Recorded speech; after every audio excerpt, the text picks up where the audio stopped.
Momen romantis sejoli di pantai berubah menjadi sedih saat melihat bocah hanyut terbawa ombak di pantai ketika sedang membuat konten video TikTok. Video tersebut dibagikan akun @I'mNotAKids di TikTok hingga viral. Adapun dalam videonya tampak sepasang laki-laki dan perempuan yang sedang menikmati suasana pantai bersama.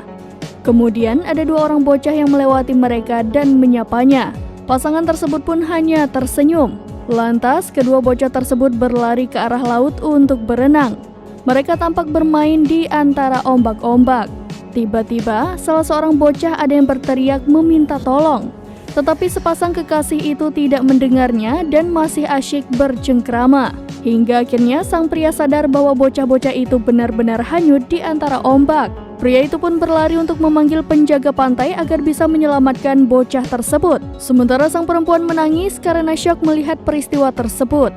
Setelah beberapa saat, 3 penjaga pantai pun datang menyelamatkan bocah yang hanyut. Akhirnya bocah tersebut berhasil diselamatkan dan kembali ke darat.